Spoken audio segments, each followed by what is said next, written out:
Welcome to the Master Your Breath podcast. My name is Tom Richter, and today I have the pleasure to welcome Simon Borg-Olivier. He has been practicing traditional forms of posture, movement, breathing, and mental control for over 50 years and has been teaching for over 40 years. He's also a registered physiotherapist. Simon has studied with great traditional masters from Tibet, Japan, India, and China, and has co-authored many books and scientific articles, including The Applied Anatomy and Physiology of Yoga. He conducts many intensive training courses in India, Bali, and Europe, and Australia, where he lives, and teaches many online courses on the application of posture, movement, and breathing for fitness, internal health, well-being, and longevity. If you're lucky, you can still catch him on his European tour at the end of the summer 2024. Now, I have studied with Simon because I love to learn from practitioners and teachers who have practiced for much longer than me, have maybe failed with a couple of things, and learned how to derive the true principles that work across all disciplines. Because if something is really working, it should work for fitness, for yoga, for breathing, for health, for all the things. And that's why I wanted to have him on this podcast.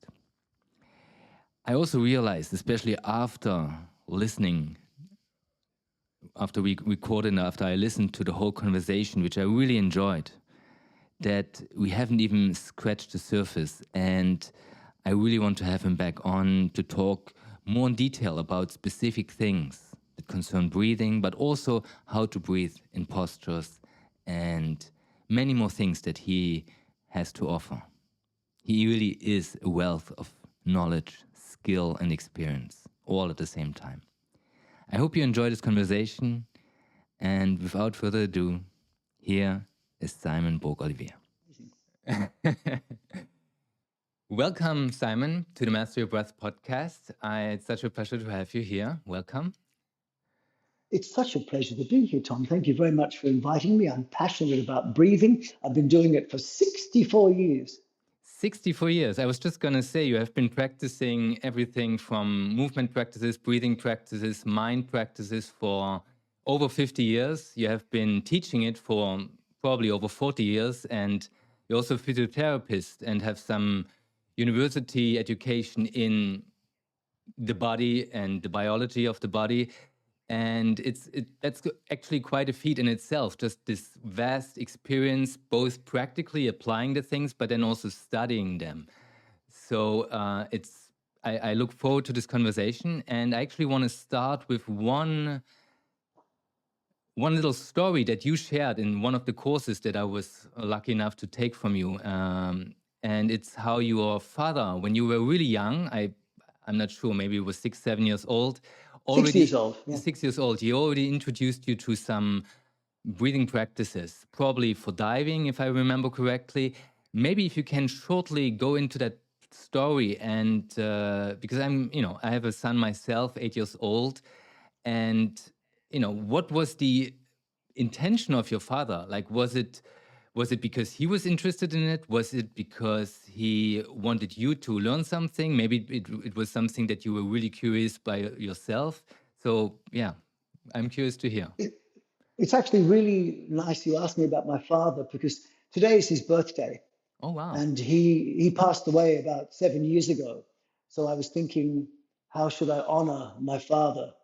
And to honor him by saying, he was really my first physical teacher of breathing in an embodied way, which you might call yoga, but it was very special. I actually asked him to help me because I was going for my swimming certificate, because at school you have to have a swimming certificate, otherwise they won't take you swimming. So I had to be able to swim 50 meters unaided, and I kept failing the test. And I just couldn't swim I had very heavy bones, so I keep sinking.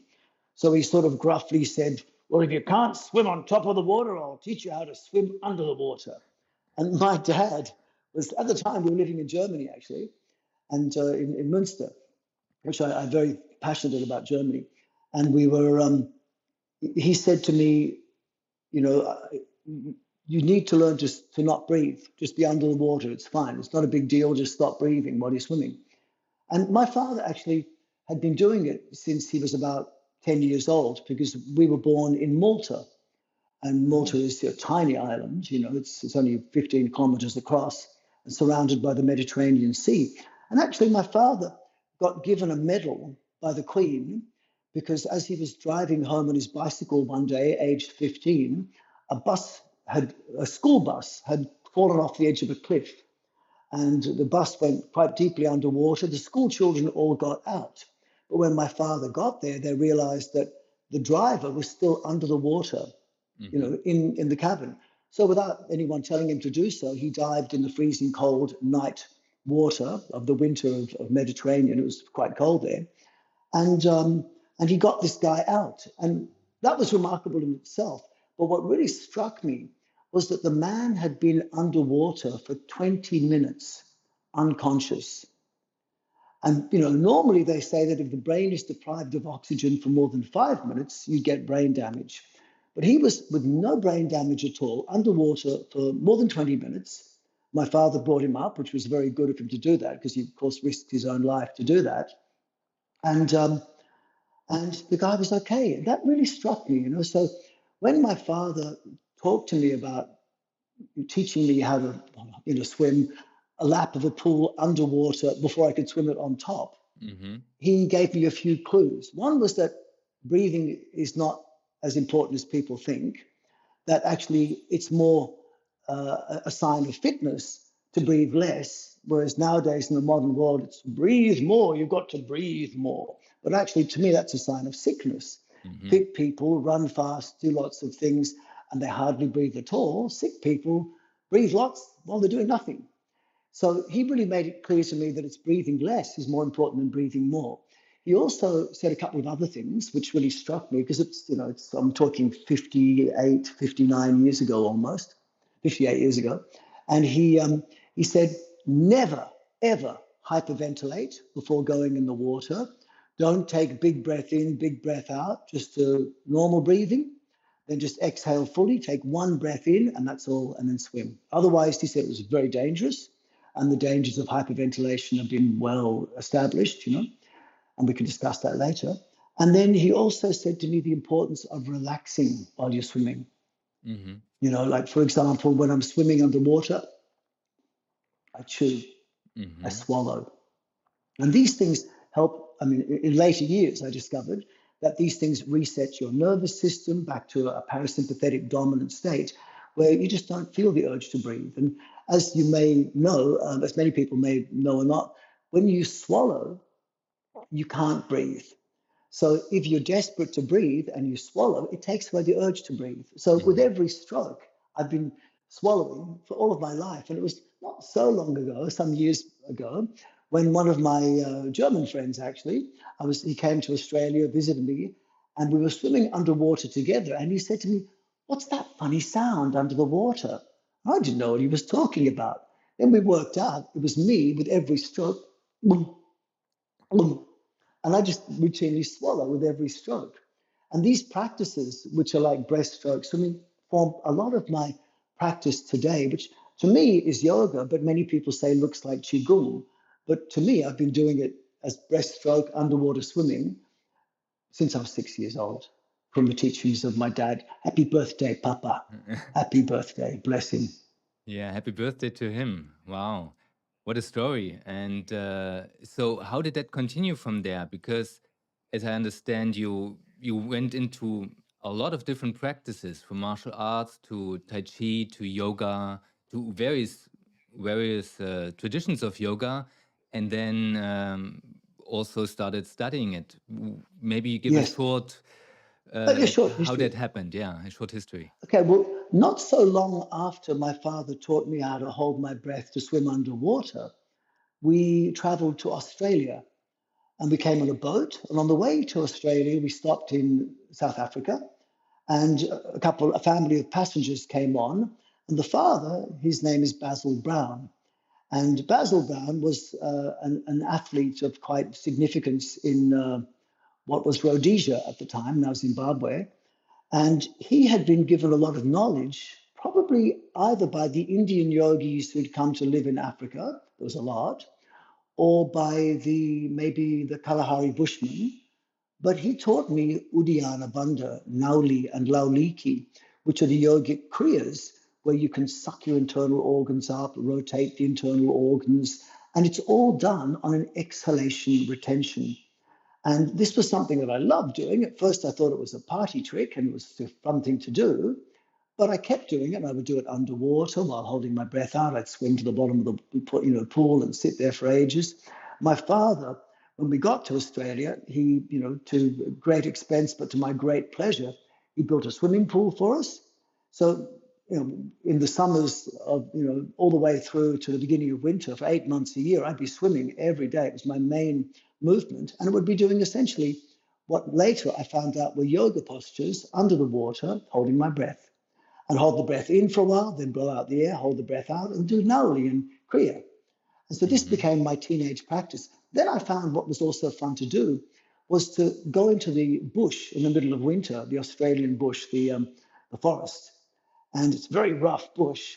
But one of the favorite things I did was to pretend I was some native person, an Indigenous Australian person, or any sort of Indigenous person. And I would take all my clothes off and walk naked through the bush. And the Australian bush is very rough, very sharp. So my trick was don't touch any of the plants. So I'd weave in between the plants. And by being naked, I would know that if I was rough with the plants, they'd be rough with me. So by having no clothes on, I could really work out how to do these animal-like movements, weaving through the forest. And I would do it mostly while holding my breath. Because then it was a chance to pretend I was underwater. It was like my own little avatar adventure when I was a teenager. And then toward the end of my teenage years, I was approached by this Tibetan Lama. And he said to me, he basically walked into a place I was, and he gave me his card, said, come visit me. It's important you visit me. And I was intrigued. And so I visited him every week for about a year. And he taught me Tantra and yogic philosophy. And it was the first time that I actually realized that some of the breath things I was doing were related to yoga. And so it was quite phenomenal. He was from Tibet, and I had amazing revelations with him that actually it took me 10 years to process. I was probably 10 years later where I'd be going, oh, he told me that. Now I understand, So it wasn't, he actually said to me I should go learn yoga. When I went to my first yoga class, it was one of these very soft spiritual classes, and it didn't make any sense to me. It was that I was sitting in a funny position, twisting, and they didn't tell me what to do. So I'm thinking, here I am, 17 years old, and this doesn't do anything. What am I doing? It doesn't make sense. So I just ignored it and went back to doing nothing for a couple of years, except for my swimming. Then I was at university by this stage, and I started doing fitness classes, and I went to aerobics, and I tried to do a gymnastics class and a taekwondo class and a fencing class, but I was really bad at all of them. In my taekwondo class, I did one kick and I think I dislocated my buttocks, if that's possible. Really a bad move. Another time in the fencing class, someone stabbed me and it missed my vest and went straight through my skin. That wasn't good either. In the gymnastics class, my first class, I flipped over backwards doing a backflip, hit my head and broke my neck and fractured C5. I can't move my neck much even still, So that was all a bit of a shock. And in the aerobics classes, which I did enjoy, I ended up getting shin splints. And so in the beginning, I'd be running around this gym doing YMCA. This is like 1982, like this. And it was fun. I had lots of girls in the class. I was the only elephant boy. The other boys were doing soccer and football, and I was doing aerobics. But it was fun for a while, but then I couldn't run anymore.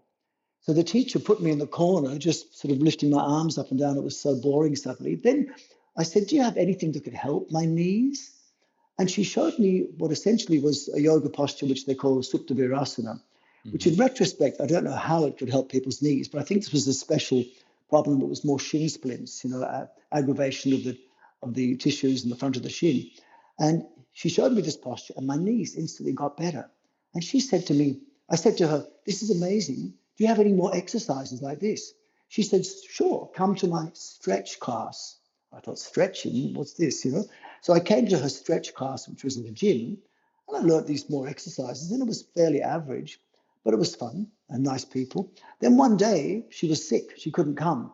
So the studio that was hosting this gym, they had to get someone else to teach the stretch class. And the only person they could find was an Iyengar yoga teacher. And I'd never heard of Iyengar. But this person walks in, and the first thing they said was, try this posture, which was the same posture I did when I was 17. And I'm going, not this again, this does nothing. But then she said, no, in this posture, you have to push down with your foot, you have to pull with your arm, you have to do this. And I'm going, oh, that makes everything different. And then I was suddenly entranced by Iyengar yoga. And I started doing an intensive teacher training course for 3 years of Iyengar yoga merged with Japanese Oki-do yoga. So I had these two incredible Japanese martial artists and an American Iyengar yoga teacher and a Japanese shiatsu practitioner. I learned massage, martial arts, and Iyengar yoga all for 3 years. And I had a couple of other Indian teachers I met along the way then, amazing people actually. And then I went, my teacher said, you should go study with Iyengar. So I went with Iyengar around the same time. I was beginning Ashtanga yoga. So I went to India, the first of 27 trips in the beginning of 1986. And I studied with Iyengar 10 times over the next 10 years, went to Batabi Joyce, met Desika Char, and had a great time. And I started teaching in the beginning of the 1980s after a couple of years of doing these teacher training courses and having done all the stuff I did before. I didn't want to teach. My teacher said, we need someone, it's you. Okay.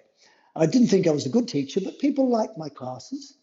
People thought it was good who came, but there were people outside the hall who were not happy about it. So we had people with placards outside the hall, this is in the early 80s, going, repent ye now, the way of the Lord is nigh, and what you're doing is devil worship, because we were chanting Om. And chanting Om wasn't acceptable in those days. And so it was unpopular, not very popular at all, and even, ridiculed. But by the end of the 1980s, I got lots of students, and I was one of the only few yoga teachers in the area, but it still wasn't popular. And then I realized that, look, it was working. It helped me a lot. It was helping most of my students, but not everyone. Not every injury I was having was fixed. Not every student I had was thoroughly enthralled. Lots were, but I thought I need more. So after 10 years of teaching, I decided to go back to university, and I'd already done human biology, molecular biology, and mathematics and biochemistry, and it was all a lot of biological stuff. But I went back and became a physiotherapist, and I spent, in my early 30s, I spent 4 years studying at Sydney University, and I became a physiotherapist. And this changed everything for me, and I became completely obsessed then with musculoskeletal things. And around that same time, Ashtanga yoga became popular. My dear friend Danny Paradise started teaching people like Madonna and Sting. And suddenly, around 1995, yoga got popular. Now that Madonna's doing it, Sting's doing it, got popular. And around that time also, Yoga Alliance, God bless them, they decided to certify people within a month. First it was 9 months, then 2 months, then before the end of the century, it was like 1 month teacher training. And then me, with like 3 university degrees, already 30 years of study in posture, movement, and breathing, I was just one of many people who could teach yoga like anyone who's done 1 month training. And so I had another 10 years or so up until about 2010, where I could do quite well teaching yoga. But then I also realized that a lot of the practices that I was doing were not that good for long-term health. They gave short-term benefits in strength and flexibility, but long-term, it caused problem in the joints. And a lot of the overstretching, overtensing, overbreathing, overthinking that many people did in different types of yoga had short-term benefits, but not long-term benefits. And a lot of the people I practiced with in the 1980s, those doing Ashtanga, Iyengar yoga, and other types of extreme posture, movement, and breathing, ended up with many joint problems, cancer, autoimmune disease, and stuff like this. So it was starting to happen to me too. My body was not feeling good by the time I got to 45, 50 years old. And then I was approached by a couple of Chinese teachers. The first was William Chung, who was the senior student, while Bruce Lee was the junior student of Yip Man. And he and I had a relationship for a while in terms of I invited him to my school. He taught me, and one of the senior students, a beautiful man, also taught me for a while, Wing Chun and stuff like this. Then I got a touch of Chinese stuff, which I hadn't had much until then. This is like 25 years ago. And then we parted company. He wanted me to leave the company and come travel in America with him to teach yoga with him and his martial arts, but I couldn't. I had children and I had a job. It was nice of him to ask. But then I got approached by Master Zhen Hua Yang, who is still my dear friend today, and I travel and teach with him for the last 15 years. And he usually teaches his Chinese approach. I teach my more Indian approach, but because we've worked together for almost 15 plus years, we sort of merge what we both do together. So I've learned a lot from his system because his grandfather is the last of the lineage of the bodyguards of the Emperor of China. And his knowledge is amazing. He's incredible abilities, and I've learned a lot from him. And so that really became something which became part of my practice. And I think he approached me, because he approached me initially around 2005 to teach him yoga, because he could see yoga was very popular, and he didn't like teaching martial arts because martial arts requires skill, a lot of skill, and not many people will actually do it. So he wanted to communicate with the normal population. And I say this because I also want to communicate with the normal population. Yoga, the way it's taught in the modern world, is like an elite sport. Only 1 in every 20 people starting a yoga class will actually stay by the end of the first year. 1 in every 2 leaves after the first class. So for most people, 95% of people, modern yoga is not accessible. So I've realized in the last 25 years that I want to touch those 95% of the population who are not enchanted by modern yoga. And so I've adopted a different type of practice. I can still teach advanced postures, and probably the only people I really teach like that are people like my daughter, who is now traveling the world with me and teaching. She's 20 years old, and she's also teaching in a circus, and she teaches flying trapeze, circus silts. She's 45 kilos, and she can hang on a flying trapeze and catch a man who's 75 kilos. She does super fast martial arts, and she's amazing. But I teach her very different to what I teach to older people. And older people means pretty much anyone who's a normal person living in the world over 25.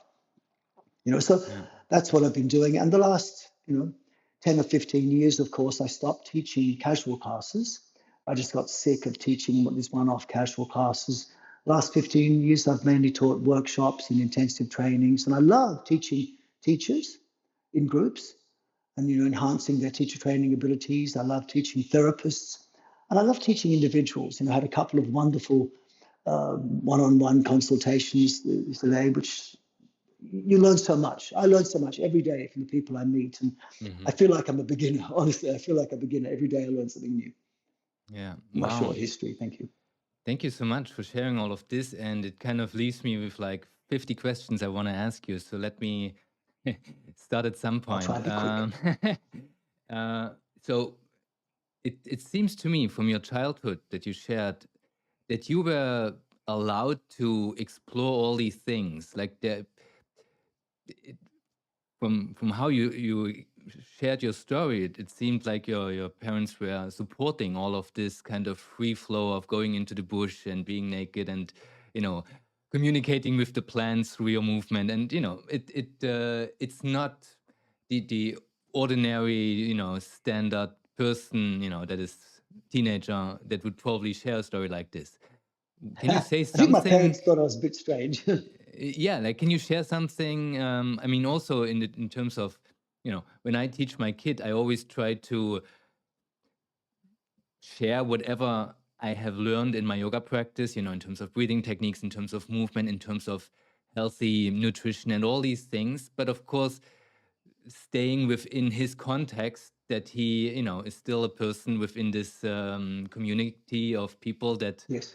have very different approaches to life. The normal standard, industrialized way of living, right? and always trying to catch like, okay, now he wants to dive deep and get a shell off the ground from the sea. Now I can teach him something about breathing to make him be better at that, because that's what he wants in that moment. Is there some idea that you can share from your also being a parent, but also being a son of obviously very open-minded parents? What's a great way of approaching this? The way my father approached me, my mother approached me, like my parents were very good parents. They're both passed now, and they both were very, very supportive in everything I did. And when I make mistakes, my father would say to me, son, if you make a mistake, I'll still support you. I won't always approve, but I'll always stand by you, which was very nice. And I did make lots of mistakes. And not everything I did in my teenage years, I told my parents. And perhaps one of the reasons was because at an early age, because I came from a very different background to the people I was going to school with. I was very dark skinned. I had black, jet black hair. I was the shortest person in my year. I was the youngest person in my year at school. And I was, considered an alien of sorts, and I was highly prejudiced against. And I was picked on, and they used to beat me up and this is when I was 10 years old. And one of the things that I did to try and fit in was when I left my primary school and went to my high school, I had a new beginning. There was no one who was going to beat me up, but I wanted to fit in. So I actually began smoking marijuana when I was about 12 or 13 years old. And I found it was a way I could fit in with my school friends. And especially if I could offer it to other people, I became very popular. And along the way of dealing with this mild psychedelic substance, then I also got involved with things like psychedelic mushrooms and LSD. And at first I thought I was doing the wrong thing, but that was also part of my exploration in the bush and underwater and things like this. But then I also, when I met my Tibetan Lama, he sort of said, well, in Tibet, we were given psychedelic substances and we were told that it would help us if done in a ritualistic way, which is what I always did when I took these things as a teenager. Always, I wouldn't eat for a day before, and I'd be very, very careful what I'm doing in the right setting. And he said that these psychedelics were given to them by the monks in Tibet to open doorways in the brain, which once you open the doorways, once you found the doorways, you could open them by yourself without the drugs. And this is what it did for me. And it really changed my life. And now, 40 years later, there is research in places like Johns Hopkins University, which is discovering that in the last 10 years, they've done brainwave analyses on the 1,000 or so people they've given controlled LSD and other psychedelics too. And they're saying that these brainwave patterns are unique because what they're seeing is a whole part of the brain that seems to shut down on psychedelic drugs. The part that shuts down is the part which they call the default network, which is basically where you go time traveling and you relate to other people and other contexts in your life. It's your ego center, it's your time traveling center. This turns off. So they said on psychedelic drugs, a person in psychedelics is completely in the present moment, completely connected with everything around them and the activities they're doing. They said this is a remarkable brainwave to be in, a brain state to be in, and the only place they've ever seen it is in profound and proficient meditators. Not the normal meditation, the meditative monks who can really demonstrate real meditation. And they said this is remarkable. But so this made sense suddenly, and because I realized that a lot of my first meditative situations came when I was in psychedelic drugs. And this was something that I wasn't telling my parents at the time, but it really affected me, So they were supportive of me in many ways. And in the end, they found out what I was doing. But that, was something that was affecting of me, So later on, flash forward many years, now I've got two kids, a boy aged 17 and my daughter aged 20. And, we've been very open about what they do at school. They're all involved with drugs. I mean, they didn't do anything until they're like 17, 18 years old. But at least I could relate to what's going on with them. And I've been very careful to introduce both my children to things. One of the earliest things I did with them was introduce yoga to them from a very early age. So I didn't call it yoga, it was just fun things to do with their bodies. And up until about 6 years old, they both came to the classes that myself and their mother used to run at our school, kids' yoga classes. And then up about 10 years old, they stopped doing the yoga classes. It became less cool. So my son embarked upon jiu-jitsu and capoeira, and then he did breakdancing. And my daughter did capoeira, and she did dance, and then she did circus, and then martial arts. And so now, in their late teens, they're both exceptionally capable. And in the last training I did in Italy a few months ago, my daughter was there, and we were teaching Ashtanga yoga. And I was demonstrating the simple postures to do, for most of my students were incapable of doing it. But I said to my daughter, you do the hard versions. And to my extreme surprise, having never seen the Ashtanga Vinyasa primary series before, she did the whole practice. So whatever I did with them physically, I think worked. They both got exceptionally healthy, vibrant bodies. And even though they might not be, in a classical yoga situation right now, what they've done is receive something which I think was good for their physical health, physiological health, and mental health. They're both extremely balanced. And one of the things that I think helped that also was my disciplining. So what I did with them when I was growing up was every night when they went to bed, as a physiotherapist and long-term massage practitioner, because I did not just physio, but also shiatsu, Chinese massage, Thai massage, and I used to make a living out of it in my 20s giving massage.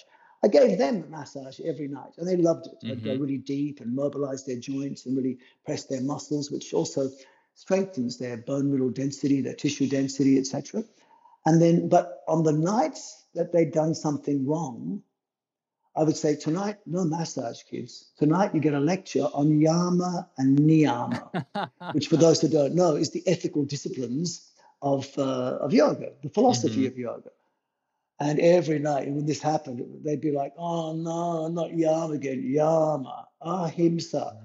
You're not allowed to hit your brother, to do this. For other people, I give a different approach to yama and niyama because they're not children. But I think that the way yama and niyama has been given to the modern world is really the way we treat children. Don't be violent, don't steal, don't be attached. It's a bunch of do not do's and no reasoning for it. Whereas when I talk about yama and niyama to adults, it's a bunch of positive things. It's be gentle, be loving, be giving, and that makes more sense. But children, you don't have to explain, you just have to make them.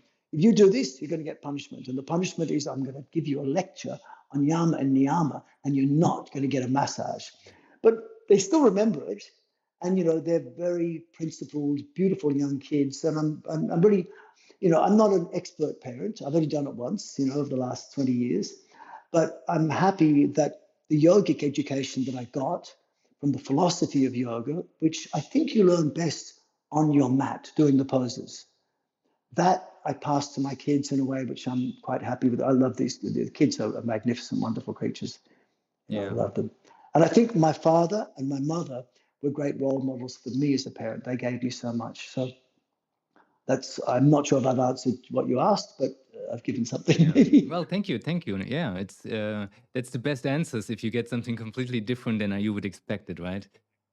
Another thing that you said, and it actually comes also from what you just said about like preparing the kids and giving them the techniques so they can control their body, they can control their movement, they can control their stress response, and they are maybe open towards consciousness opening practices.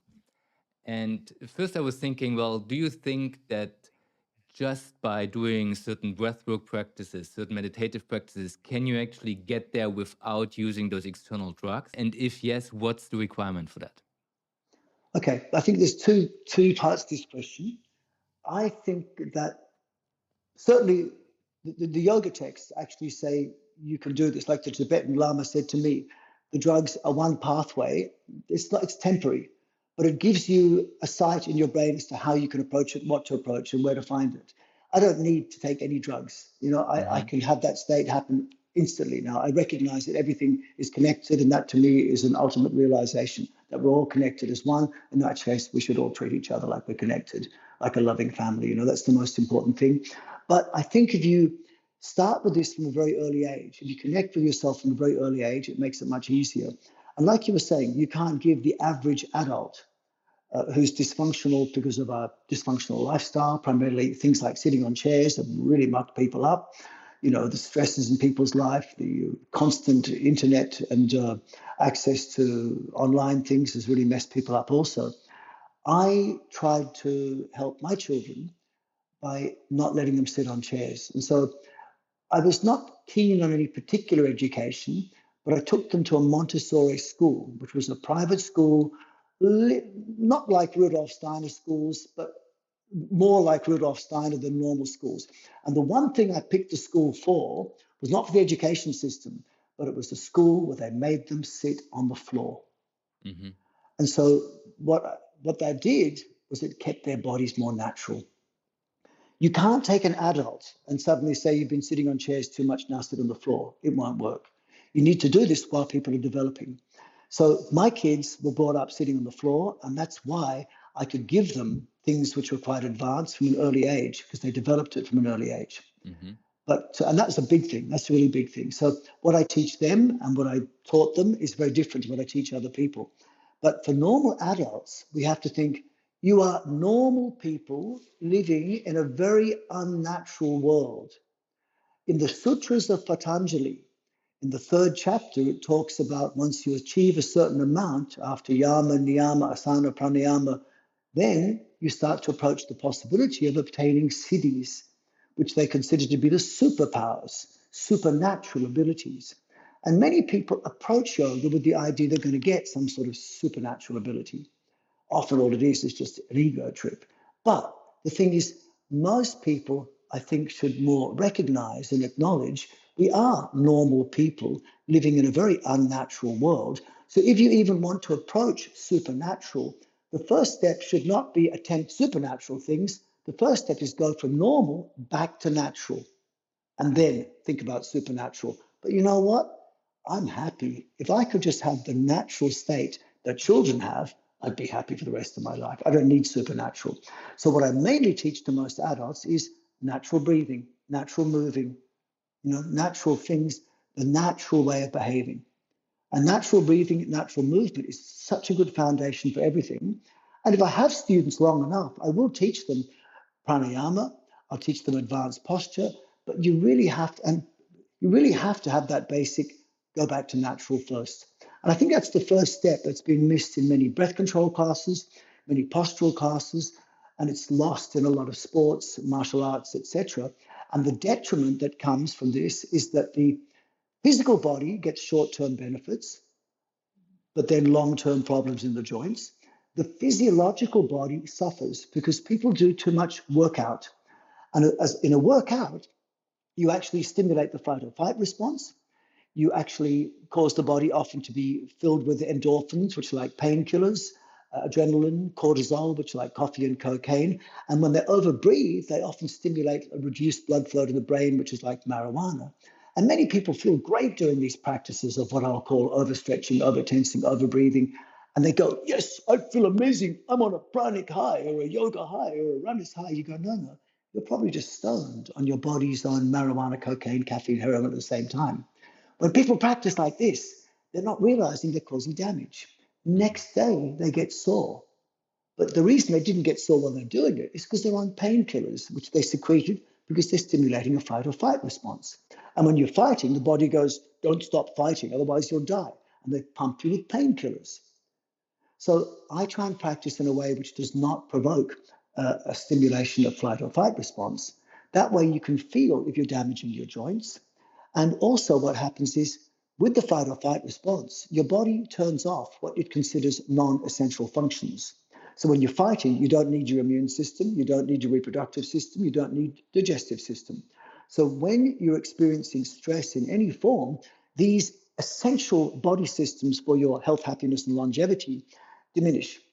And so then what you get is a situation where you get a workout. You feel like you're doing it. It's exciting to do for some people, horrible for many people. They don't like the no pain, no gain situation.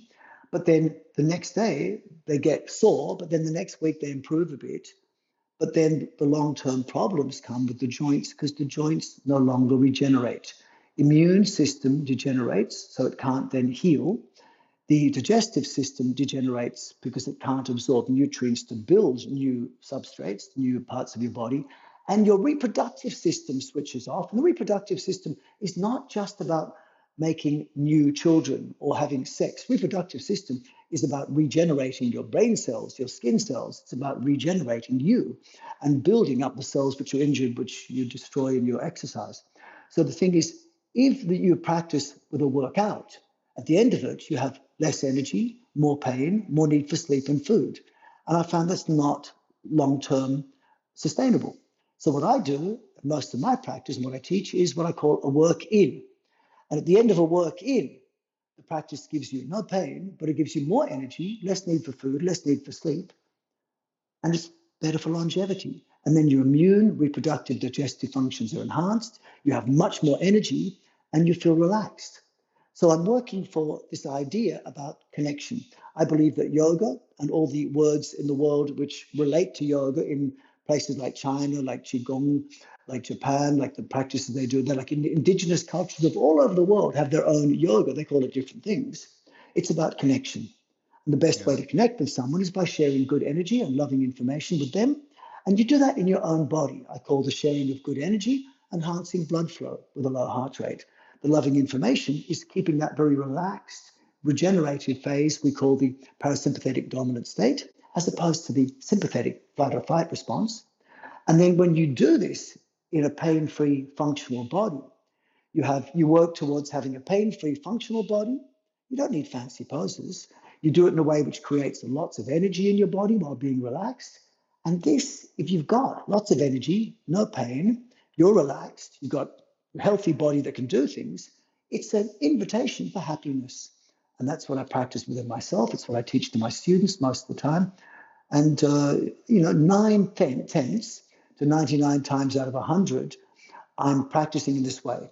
Maybe for 1% to maximum 10% of the time, I practice in a way where I'm actually getting my heart rate to increase or breathing more or stretching more or tensing more. It's not wrong to do that. Just keep it to a minimum. Mm-hmm. And then I find now I'm regenerating. 20 years ago, I don't think I was as healthy as I am now. I was on the way down. I was having all sorts of joint problems. But now I'm, comfortably able to do the things I need to enjoy my life. I go to dance parties a few times a week. I wrestle with my kids. Nowadays they beat me usually, but it's fun anyway. They're both so fast I can't keep up with them. Yeah. I mean, what I really I was always looking for ways to develop my Ashtanga practice. My Ashtanga practice was always the main practice. Like, it excited me. I loved it. And I think for me it was important to have, and I think for most people actually, it's important to have a main practice, but being open so they can invite various concepts into that one practice. So for example, if I go to 50 different styles of yoga, I get completely opposing information maybe from lots of teachers, which I cannot integrate. But if I have one practice and now I go to a different teacher of the same practice, I can integrate what he says differently and I can try it out and I get a new insight. And then eventually, if I have done that for long enough, I can integrate information from a new style of yoga or even from a different style of movement or a different style of energy practice. And what I loved, like one of the main takeaways from your yoga therapy course, which I watched in again and again, was essentially for me, it was showing me that all the things that heal you, that heal your body, that heal your joints, that heal the muscles, are the same things that prevent injury, that are the same things that will advance you in a safe way. And also that you used again and again the same principles to create the same effect, which is healing, which is, tense less, stretch less, breathe in a way that soothes the body and allows the nervous system to calm down. If we take someone that, let's say, starts their breathing journey, and first, obviously, they need to learn basic principles of optimal breathing, they change the way they breathe in normal life, they have a basic breathing practice, and then eventually they go into an intermediate practice, maybe introducing breath pauses, and eventually breath holds, where, kumbhaka, where you do compressive pause onto the breath, maybe, inhaling and holding the breath after the inhalation instead of just pausing after the exhalation.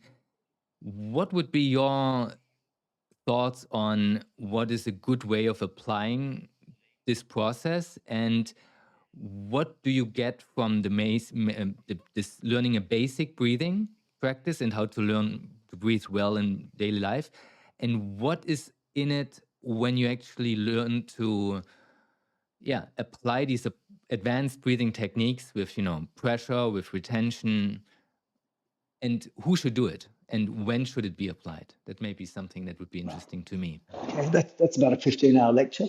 Okay. we can start. Okay, so just a comment at the start first. What you're doing is what I've been doing for the last 45 years of embodied adult practice, which is to try and find the common truth of all practices. Yes. Because it doesn't make sense if you have one teacher that says one thing, someone else says something else, and it's contradictory. So I'm trying to teach what I see as the common origin of Ashtanga Yoga, Iyengar Yoga, Desikachars and Krishnamacharya's yoga, how that links in with Qigong and martial arts, Japanese yoga, physiotherapy. What is the common thread? And so it's mainly the common threads that I'm teaching, because if it doesn't fit in with one, there must be something I'm missing an understanding. So this was important. Also, the recognition that we're not natural bodies is important, that we have been really messed up by sitting on chairs. That's very important. And the other things that messed up our life. And our spines are very locked up, especially. And also the therapeutic things that have messed people up, including telling people erroneously to tighten the pelvic floor when it was only meant to be for people who were perhaps sick, coming out of a childbirth or something like this. It suddenly became an important thing to do. Also, the research from Australian physiotherapists in the 1980s were telling people to draw their navel to the spine using transversus abdominis, but it wasn't for another 10 years. They realized that actually people were doing it the wrong way, and they checked this with real-time ultrasound. So a lot of the information that came out in the modern therapy of the 1980s and 90s is now still in the modern yoga world, but it's been refuted by physiotherapists, and people are associating it with traditional yoga, but it's not. For example, people associate Mula Bandha with tightening the pelvic floor, or even tighten anus in rough places. They're talking about Uddiyana as being to do with sucking the navel to the spine, but these are just misunderstandings. And we could go into a longer talk about it, but so all of this has to be first removed before you give people how to breathe properly. To get people to get benefits out of their breathing, they need to understand three things. One is that the less air that comes in and out of you over a period of time, the healthier you are. That's important. But number two is that the more you can access your breathing muscles and the more you can use your breathing muscles, you get many other benefits from the breathing muscles other than just bringing oxygen to your cells. Because the primary function of breathing, I would say, is to bring oxygen to your cells. But actually, the less you breathe, the more oxygen comes to your cells, more blood to the brain, etc. This is well understood. But the breathing has many other functions inside the body, but that's coming from the use of the breathing muscles, the expansion, contraction of the breathing muscles, of the muscles that expand and contract your thorax, for example, will affect blood flow to the heart rate variability. It will cause massage of the internal organs. It can affect nerve function. It can affect, all sorts of stuff mentally as well. And so there are secondary functions of breathing which are actually enhanced the more you use your muscles of breathing. But if you use your muscles of breathing more and you breathe more, you get less effect. So the two most important things I'd say about breathing is, one, learn how to breathe as little as possible, less minute ventilation, less air per minute, and maximize the use of the muscles of breathing and really control them.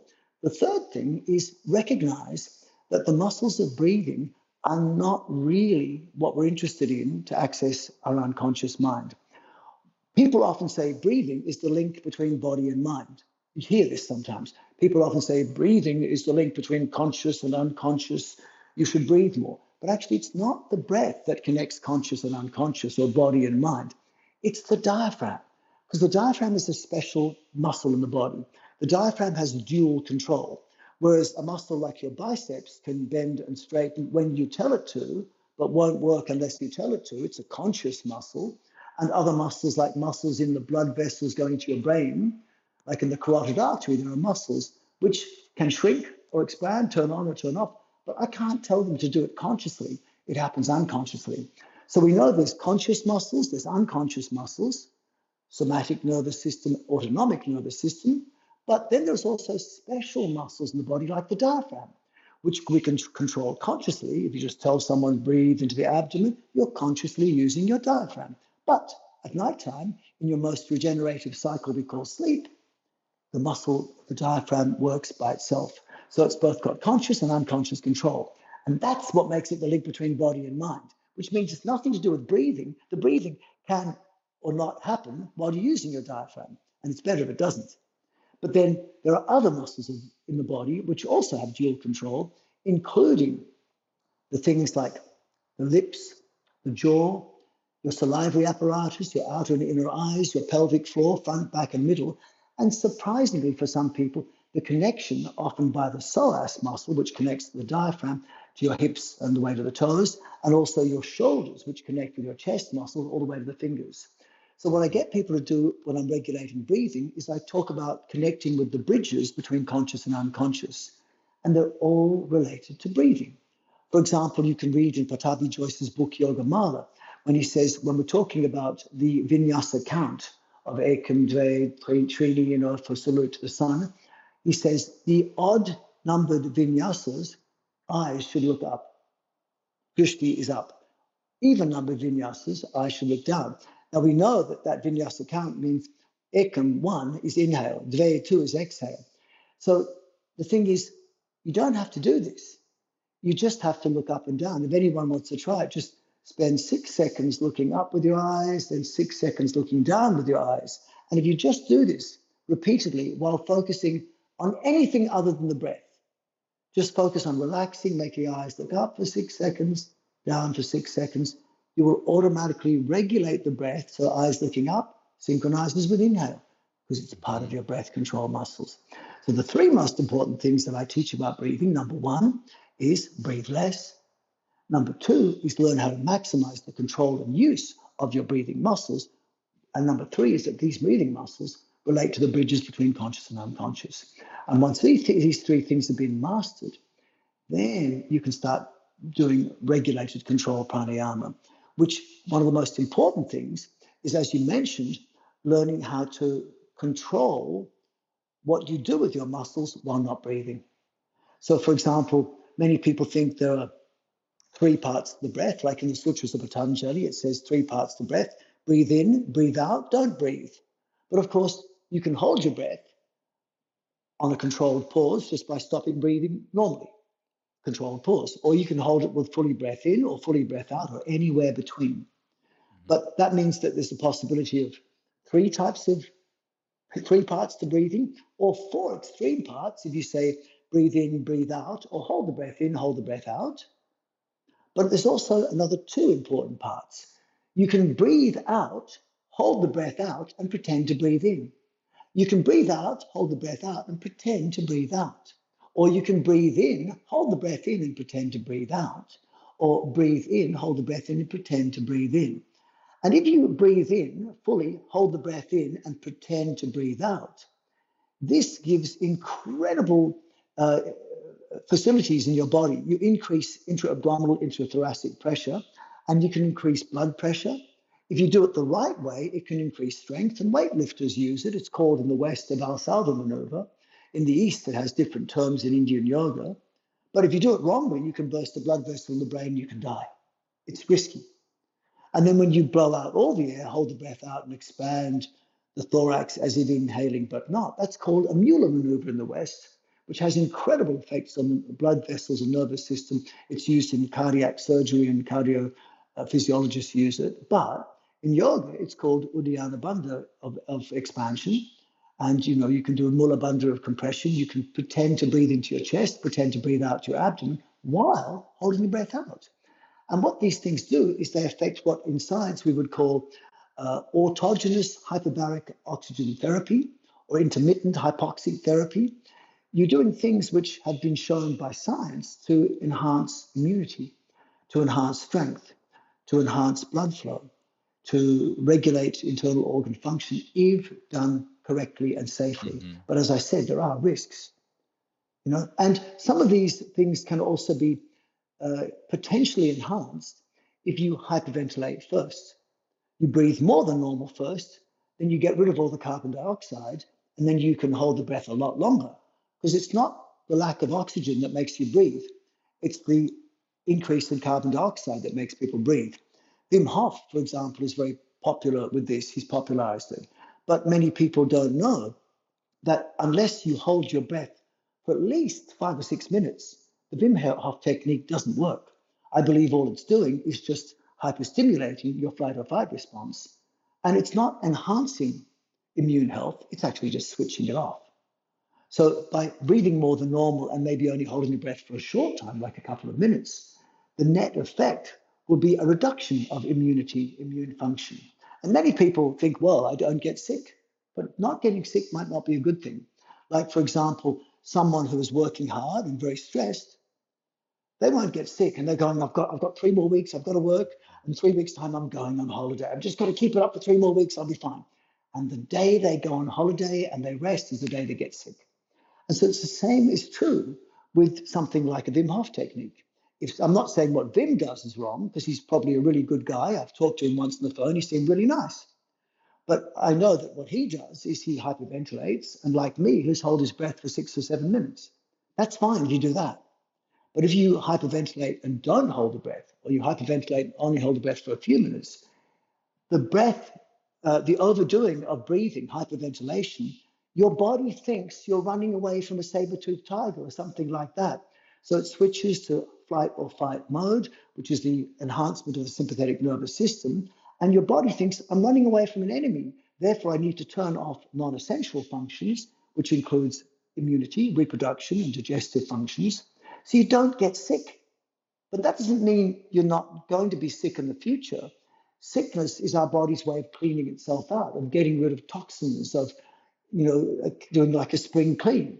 So if you continue doing that sort of practice, you might not get sick now, but you might end up with cancer or autoimmune disease or really bad problems when you're 40, 50, or 60 years old. And this is what I've seen in many of the people I know who've done these practices. Yeah. I'm not saying that it's caused them, but if we invest decades of our life to doing these practices, you want to at least think you're doing something good for yourself. But what I've observed in many people who are doing the extreme practices of overbreathing, overstretching, overtensing for the last 30 or 40 years is they've got no better results than the person who does a typical everyday life, or does normal sports or anything else. I'd like to think that the practices we're doing are actually enhancing our health. Yeah. And actually, I've got one more thing to say about this as well, is that many practices which were taught as traditional yoga, which now many people are trying to copy, may not have been health practices at all. We don't know. Some of these practices may actually be preparing people for death or preparing people for celibacy. And people think celibacy might be a good thing. But actually, on a physiological level, do you want to turn off your reproductive system? Maybe you're not going to have sex, but like I said, the reproductive system is what helps you reproduce brain cells. And, my Chinese teacher's teacher, his grandfather, he's 121. Mm-hmm. And he said some of the practices that are taught in modern yoga are not good to do. Like headstand, for example, may be one of these things. I used to do 2 hours of inversions every day. I don't do it anymore. I still do occasional headstand, but I do it in a different way. They say headstand is to bring blood flow to the brain. I don't think it's a good idea, to then drain the blood out of your reproductive system. I think you need to learn to bring blood to the brain and bring, to breathe into your third eye center. But, like many people talk about breathing into the chest, how are they doing it? They're inhibiting the breath from the pelvic floor and the abdomen. If you really want to open your heart chakra, as many people say, you must first open Muladhara, expand your anus. Second, open your Manipura, expand your abdomen. Then show me if you can still breathe in the chest. Most people can't. It's very important what you're saying, because essentially there's so many teachers, maybe even just weekend teachers, they did a weekend course and now they're teaching some advanced technique, may that be Wim Hof or something else. And what it's not that the technique is a problem, it's the person is not ready to fully do it and understand it fully. And that's why I also always appreciated those teachers that have been practicing for 20, 30, 40 years, because they then have fallen a couple of times themselves into some traps and noticed what certain practices do in the long term, so they can then share these learnings, and so we don't all have to suffer in a way by doing certain good techniques inappropriately. In your books and in your teachings, you always mention various concepts. Like, I know you have this shoulder sequence, and then you talk about how various nerves are being stimulated, how different muscles are being stimulated, how different meridians from Chinese medicine are being stimulated, and how, of course, they then connect to different organs. And we could even go further. Then there's mama points and, concepts of Ayurveda, the chakras, and all of that. And I guess for most people, this is beyond what they can understand. And even for us, I guess, or for you, it's that you understand it to a certain degree, but not 100%. Would you say that if someone just finds a practice they can do, and it might be your flow practice that you teach, but it might also be an educated Ashtanga practice or some other yoga practice, if they just do it nicely, maybe under the guidance of a teacher who understands those concepts, do they even have to worry about, okay, which nerve is being stimulated, which meridian, which mama point? Or is it rather that just by going through the sequences, naturally all these different levels are being stimulated and therefore have a positive effect on our psyche, on our emotions, and our body, etc.? Look, to a certain extent, if you do a gentle practice of anything, you're going to be better off than someone who does nothing. But it has to be a gentle practice. And most people's modern brains are programmed with the wrong paradigms. Paradigms of no pain, no gain, survival of the fittest. If you're good, you're going to go to heaven. If you're bad, you're going to go to hell. There's no free lunch.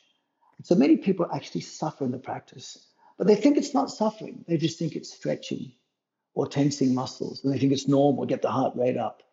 But I'm saying that I think this paradigm needs to be thrown out the window. And one of the axioms I like from physiotherapy is exercise is optional, movement is essential. You don't have to actually feel tension or stretch. Just take every joint and move it. And if you move it in a smooth, circular way, it can be really good to enhance blood flow. It will maintain the joint function, and it connects the thinking brain in your head with the rest of your body. Mr. Iyengar used to say to us in a small group something which was really nice that I never heard him say in a book, but he told a small group of people. And that was that yoga is when you make every cell of your body sing the song of the soul. And so by moving everything a little bit or connecting with everything, you get so much goodness. But most people overdo some parts and they underdo other parts.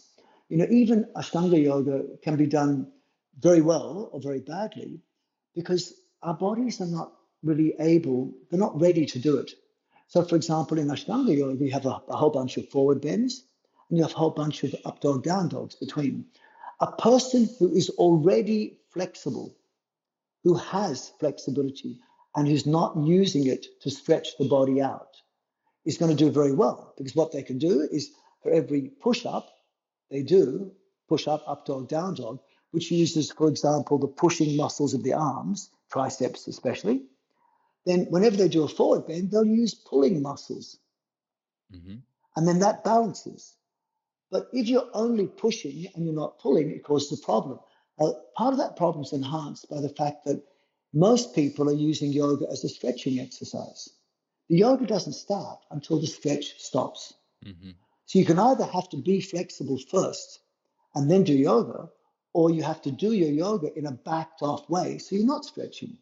Because if you're feeling a stretch in your hamstring and or your back and you pull with your arms in a forward bend, you'll tear your back out. So most people are taught not to pull, and if they do, they get injury or stress. So the problem is the way it's being taught is imbalanced. And what's going to happen to many people is they get shoulder problems because there's too much pushing and not enough pulling, or biceps or elbow problems. and I've seen it happen to many people, including myself, that most practices are unbalanced.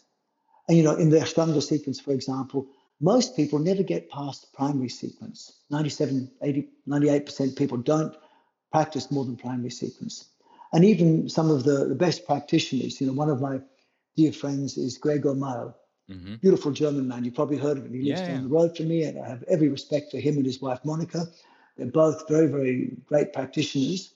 And he said one time in an article he published that his teaching is very small portion of his teaching goes to teach advanced people. He said most of the practice is to people doing just primary series. But he said actually most people, 50% of the people he teaches, have to have the poses modified, and most of them can't even do the basic poses in Ashtanga. Most people cannot even lift their arms above their head, cannot even touch the floor with their toe. I'm talking about older people, normal people living in the world. You have to not even give modified Ashtanga. You can't even, all I give most people is move your fingers, roll your shoulders, do anything but. And when people do gentle practices like this, and they have that as their practice, they'll get benefits. But your question was about, what about, do they need to know the details? And if the practice is simple and they're just moving everything, they're going to do okay. But once you start getting problems, the more you know about your body, the better. So I recommend everyone educates themselves a little bit about their body, because especially if you're going to be your own teacher, who's going to tell you when something goes wrong? Everyone who practices is a yoga teacher or a teacher of someone, a teacher of whatever style you call it. Because you haven't got just one student. If you're practicing by yourself and you teach just one way, practice just one way, it's going to be different in summer to winter. Your body is a different body. Your body's different in the morning to what it is in the afternoon. Your body is different when you're sick to when you're healthy, when you're sad to when you're happy, when you're hungry, when you're full. So unless you teach and practice in a way where you're responsive to the needs that come with the different states you're in, you won't be able to get a success out of your practice. Some days you just go, I don't want to practice. But actually, if you knew a little bit about applied anatomy and physiology, then you'd be able to go, I'm probably overstimulating my spinal nerves at the moment, and that's why I'm feeling uncomfortable. If I just maybe bent from my spine and not my head, that might make a difference. Or maybe I should back off by plantar flexing my foot, because that's not going to tension my sciatic nerve as much. And what feels like is a hamstring tear is probably a sciatic nerve problem, Or I'm feeling energy drain. Why? Because I'm blocking energy. It's not that I haven't got energy, but I'm hyperstimulating sympathetic nerve response. I'm saying for most people, it's good the more you know about your body, because we were given this beautiful avatar, this body, but no one gave us the instruction manual. So learning how to do movement is part of understanding the instruction manual, but understanding what we can't see inside the body is also reading about your instruction manual. So if you're serious about doing things for your body to help health, happiness, and longevity, I would recommend everyone took a little bit of time to study a little bit about how their body works. It doesn't have to be complex. In my anatomy courses, I don't teach that there's 650 muscles and 250 joints. I simplified. We've got 9 main joint complexes and 20 muscle group pairs. Make it simple. And then you can find really easy ways of working with your body, just enough to understand it. Yeah. That's also what I always appreciated about your teachings. Like your anatomy course, for that reason, it's so simple yet profound, right? Thrilled. And maybe last question, because I know you also have taught at the universities and lectured there, and have quite a good understanding of the research that's going on. And I think you even mentioned in your book, that now there's this new field of psychoneuroimmunology, and how all these systems of the body are working together. And is there any research, any new studies, any new findings that you heard in the last years, or that are coming out now, that you are particularly excited about, or that you feel will give a new understanding of how Eastern and Western science can kind of merge and and There help are us? tidbits that are coming out all the time. You know, I think that the further we're going along the line of things, the more they're finally acknowledging that biology and our bodies is just like modern physics, which is just like yoga. The realization that there's not just a bunch of separated systems, that everything interacts with everything else, that the nervous system is not just nerves, it includes neurotransmitters, that neurotransmitters are molecules which in some place act and look like hormones, and hormones look and act like sometimes like immunotransmitters, which are the molecules of the immune system, and that things like the heart has its own immune health. The lungs have immune cells inside them. So we talk about the lungs as muscles of breathing, as organs of breathing, but they're also part of our immune system. Everything has all these functions. And you know, within our body, there's this great realization that there is maybe, but I'm not sure of the numbers, but maybe there's 50 trillion cells inside our body, but there's anything from 50 trillion to 950 trillion other organisms inside our Mm. body, which includes, you know, bacteria, protozoans, which every cell of our body has a mind of its own. You know, when you take a human cell, and I used to do this as a molecular biologist, and put human cells in a dish and break them up, suddenly every cell acts like it's got a mind of its own. And so actually that mind of its own is always there, but when you put the cells in connection, they start to act like a school of fish or a flock of bees, or you know, it's like a herd. And so we think we have one consciousness, but actually we have a group consciousness. Mm. And actually that group consciousness is intimately related and connected to the consciousness which is in every other cell of the body, which are not even human cells, which include fungi, protozoans, parasites, bacteria. And within each of our cells, there are mitochondria, which look identical to certain bacteria. And then we have inside our bodies these things called exosomes.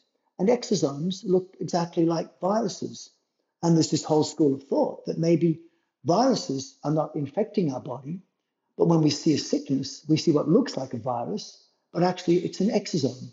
And an exosome is an excised piece of DNA with a protein coated along around it, which is used by the body to maybe react uh, to inorganic solvents inside the body to get rid of them. Mm. And the bacteria inside our body are not infecting us, but they're acting to get rid of organic solvents inside our body, which we're trying to get rid of. And, you know, everything that we thought was sickness was actually part of our healing response. We need to cooperate with nature, not be part of it. And a big one also is the field of epigenetics. One of my mentors is Bruce Lipton.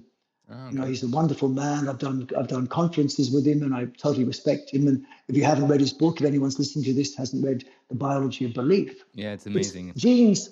Yeah, it's amazing. Genes are not what controls us. We can control the genes by having a certain environment around us, but the environment we create inside our head is the most important environment. So what you believe to be true will affect how your genes are expressed. And Yeah. so if you continue to make a body which is always under stress, you'll be expressing stress hormones, stress genetics, and you'll be turning off immune, reproductive, digestive health. But if you believe that your existence is one which is calming and full of love, then they're the genes you'll be expressing. And the best way of doing that, I found, is you could use psychological tools to make people feel happy and healthy. But the best way I find for making a group of people without giving them one-on-one psychological training, make them feel good, is give them a pain-free functional body, make them feel energy flow through their body, and make them feel relaxed. It's an invitation for happiness. And when you choose happiness, which is what yoga says, then the right genes will be expressed. The body starts to cooperate within itself and with the other organisms living within us. And I think then we can start to really recognize that we are all one global consciousness. The way modern physics suggests that actually everything is a manifestation of consciousness. The way ancient yoga said that we're all living in one Maya, one illusion, an expression of consciousness. And, you know, that has to start happening much more in modern science, and it is. Yeah. And I think, you know, medicine is the last field to be broken with this, but it's slowly happening. The world of reductionist science is breaking to holistic science, and hopefully people's minds can start changing too. Another one of my great mentors is Rupert Sheldrake. And Rupert Sheldrake did the whole theory of morphogenetic fields, but his last book, which I really love, because I met him also in the 80s and he was really inspiring to me. And his last book was called The Science Delusion. And in it, he goes through the main 10 dogmas of science, which people think are real, but actually all of them are based on assumption. The assumption, for example, that the mind is in the brain, whereas who knows where the mind is? Could be in every cell, it could be outside our bodies. No one's ever proved anything. The idea that mechanistic medicine is the body is mechanistic, but energy medicine doesn't work. That's also a basic, you know, medical science assumption, which is not true, you know. And so he's been a real inspiration. This recognition that energy medicine is important is very important as well, and that we're all connected as one. So I live in the world of enjoy your life, look after your body, help other people enjoy their lives. Then we can actually act like we're connected. But it has to start within yourself. That's what I Wonderful. think. You articulated so wonderfully, and from all I see, you're living proof of that, because I only see you as a joyful but extremely knowledgeable and skillful teacher and human being. So thank you for sharing all of this with us today. Thank you. I mean, I still feel like a naughty boy, really.